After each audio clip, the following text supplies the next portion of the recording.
Olá, gente, boa tarde, bem-vindo ao Esporte aqui na RIC TV Record. Fica à vontade, porque a partir de agora tem muita informação para você na área esportiva, hein? A Chapecoense realizou na tarde desta terça-feira o último treinamento antes de enfrentar o Fortaleza. Para o confronto direto contra a equipe comandada pelo técnico Rogério Ceni, o treinador Marquinhos Santos comandou a preparação no estádio Carlos de Alencar Pinto. As atividades consistiram em jogadas e movimentação de ataque contra a defesa, bolas paradas e finalizações. O provável time da Chapecoense é o seguinte: Tiepo no gol, Brian lateral direito, Douglas e Rafael Pereira os dois zagueiros e na esquerda o Roberto. Meio de campo com ele Carlos, Márcio Araújo, Bruno Pacheco ou Gustavo Campanharo, Camilo, Regis e Everaldo. Este provável time que daqui a pouquinho o Badá vai comentar com a gente por aqui também no Balanço Geral. Hoje a Chape entra em campo contra o Fortaleza, como a gente falou, mas o assunto no clube é outro, hein? A terça-feira foi de demissões no Verdão. Na lanterna do Brasileiro, a Chapecoense está com a situação cada dia pior em campo.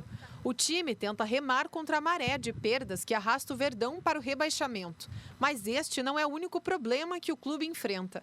A diretoria da Chape tem passado por crises financeiras e tomou a medida de diminuir o quadro de funcionários para gerar economia mensal na folha de pagamento. A queda para a Série B pode fazer com que a Chapecoense feche o ano com 36 milhões de déficit. As demissões que estão acontecendo em vários setores são uma forma de amenizar a dívida do clube. Eu acho que já é de conhecimento de todos, a gente tem divulgado que a situação financeira da Chapecoense, nesse momento, ela não é boa.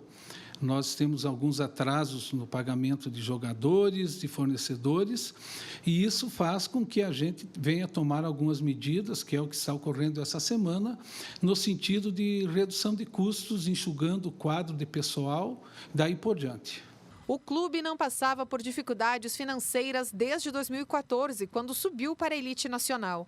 Nem mesmo em 2016, quando houve a tragédia com o avião da Chape que caiu na Colômbia, a equipe passou por situação tão complicada no sentido econômico. Na época, a Chape era citada como exemplo de controle e administração financeiros. A situação começou a se agravar no ano passado, quando os recursos diminuíram e os gastos aumentaram. É bom a gente frisar que essas reduções não estão se dando somente em pessoal. Nós também estamos praticamente finalizando a renegociação de mais de 30 contratos de prestadores de serviço, os quais têm colaborado muito com a Chapecoense, e na soma dessa redução dos prestadores de serviço, mais o quadro de pessoal, mais algumas economias que a gente vem fazendo no clube, é para ter um resultado significativo ainda esse ano, que certamente nós vamos divulgar. A Chapecoense encerrou 2017 sem estar no vermelho, com 22 milhões de saldo positivo. Mas os ventos de prosperidade mudaram em 2019. Parte disso veio de contratações caras e apostas que não deram certo para a Copa Libertadores. Em contrapartida, o presidente explica que as demissões não incluem os jogadores. Praticamente faltam 2 meses para terminar o ano. O nosso plantel é esse aí, é reduzido. Nós já durante o ano foram feitas diversas dispensas e, a princípio, a ideia é manter esse grupo até o final do ano. Sérgio Badá. Como é que tá, amiguinho? Tranquilo. Tudo certo, Juninho? Na boa, eu tô bem.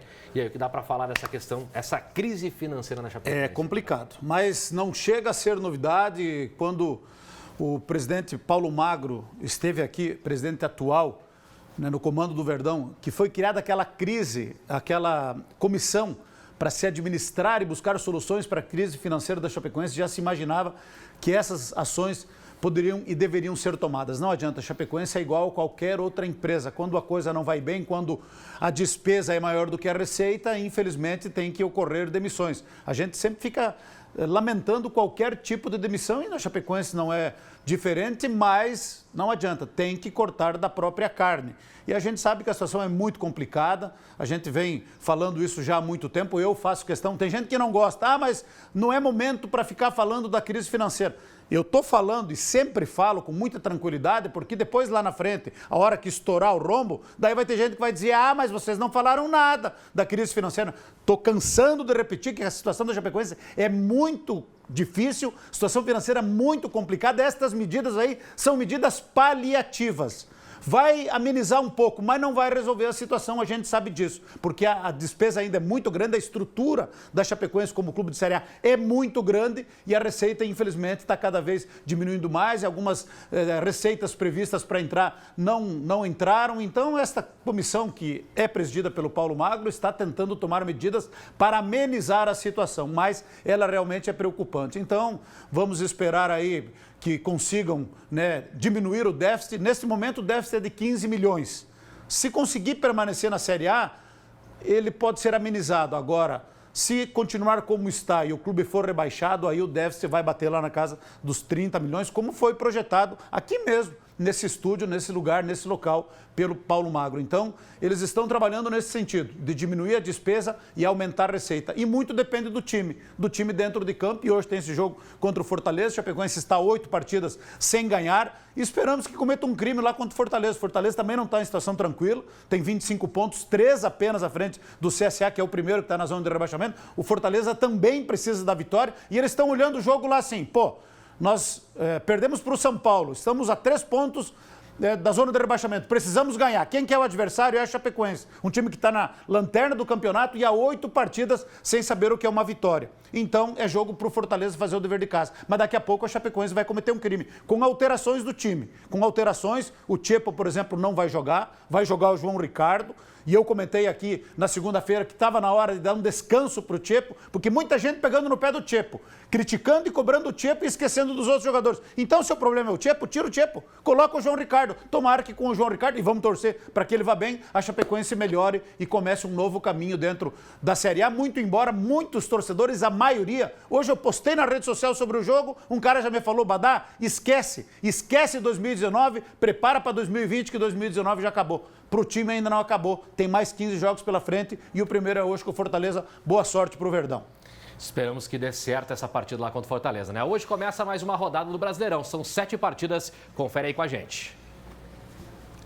No Nilton Santos, conhecido em Engenhão, no Rio de Janeiro, tem Botafogo e Goiás. No mesmo horário, no estádio Rei Pelé, tem CSA e Internacional. Às 8h30, na Arena Castelão, tem Fortaleza e Chapecoense. Às 9h, no estádio Centenário, em Caxias do Sul, tem Grêmio e Ceará. No mesmo horário, na Arena Fonte Nova, em Salvador, tem Bahia e São Paulo. Às 9h30, no estádio Mineirão, em Belo Horizonte, o Cruzeiro enfrenta o Fluminense. No mesmo horário, na Vila Belmiro, tem Clássico Paulista. O Santos enfrenta o Palmeiras. É rodada importante. Né? Rodada importante. E ontem eu estava vendo lá o programa que eu gosto de ver muito, Seleção Sport TV, e entrou o cronista esportivo lá de Belo Horizonte. O Cruzeiro joga contra o Fluminense. E o cara falou, o Cruzeiro está na obrigação de ganhar os seus 2 próximos jogos, né? Meu amigo mineiro da Caixa está com o coração dividido e apertado e preocupado. Então o cara falou, tem que ganhar os 2 jogos. Cruzeiro, para sair dessa situação, tem que ganhar os 2 jogos, que é contra o Fluminense no Mineirão e contra a Chapecoense domingo aqui em Chapecó. Vamos pensar o jogo por jogo, não vamos sofrer por antecipação. O negócio é focar o jogo hoje contra o Fortaleza e quem sabe comete um crime. Ganhando do Fortaleza, dá uma animada para o jogo contra o Cruzeiro domingo aqui em Chapecó. É o que todo mundo espera, né, Badá? Bom, acontecendo na manhã de hoje um café da manhã na Prefeitura de Xanxerê para homenagear atletas e professores da cidade que participaram da fase regional dos Jogos Abertos de Santa Catarina.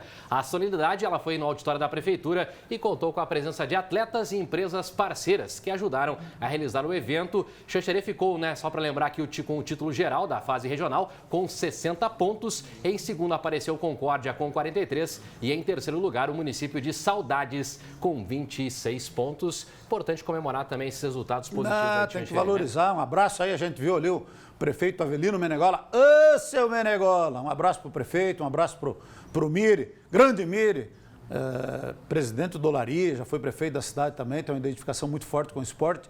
Tem que homenagear, tem que reconhecer esses aí que lutam para conquistar resultado para os municípios. Aqui em Chapecó também, no sábado, teve uma homenagem da Câmara de Vereadores e da Prefeitura para com os atletas que conquistaram o título dos Joguinhos Abertos também.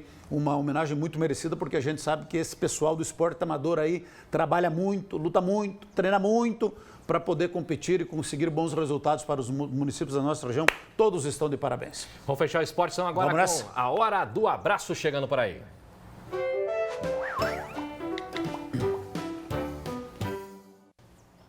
Vamos mandar um abraço aqui pro Alessandro, o pessoal da Inviolável. Um grande abraço pro amigo aí. Ontem me encontrou na rua, tava caminhando, ele disse, ó, manda um abraço lá, acompanho vocês, gosto muito do trabalho do Eduardo, do Badá, muito obrigado. Obrigado. E também pro grande mestre Hugo Paulo Gandolfo de Oliveira. esse tá aí de é aniversário. mestre. Parabéns! Esse aí tem o respeito. Esse é mestre. Esse é mestre. Esse Esse é forte. mestre. Quero bem. Abraço, Hugo. Esse tem o respeito e o reconhecimento de todos que trabalham na imprensa, jornalistas ou não. Professor Hugo certamente tem um reconhecimento. Um respeito muito. Não, Todo mundo tem. Nunca fui aluno dele, porque não fiz faculdade de jornalismo, mas eu tenho um respeito por esse cidadão de forma. Eu estou esperando ele fenomenal. fazer mais alguma pós-graduação, mestrado, aí daí eu vou pensar no caso dele. vai Por pensar enquanto é. Grande mestre Hugo, É abraço. professor, Hugo. É breve. Mais algum abraço aí? Eu tenho um só, mas é importante, viu? Então, é vai. importante que é pro Pelé. Opa! O Pelézinho. Ô, Pelé. O Pelé que era da Nossa Senhora Aparecida, Sim, que tá entrava no gravado, gramado da Arena Condada, aí foi trabalhar de gari na prefeitura, agora ele é... Coach. Não é virou coach, mas ele é autônomo. Autônomo É jardineiro, é bom. jardineiro de mão cheia. Grande. E ele falou, ó, eu trabalho bastante, mas estou sempre assistindo vocês lá. Então um abraço pro amigo Pelé. Grande Pelé. Da minha parte era isso. Tá ali. E se ninguém tiver o que fazer com os 500 pila do FGTS, nós estamos captando recursos a juros módicos e pagamento a longo prazo. Gostei da brusa do Uniforme. né? Uniforme. Uniforme. Dona Ângela Kramer, que está exigência. assistindo agora, coach também. Hoje é sem piada. Hoje é muito Então, tchau, tchau, tchau. Tchau, até amanhã. Isso aí, Sérgio Badá Badalotti e também Juninho Espíndola aqui no Balanço Geral.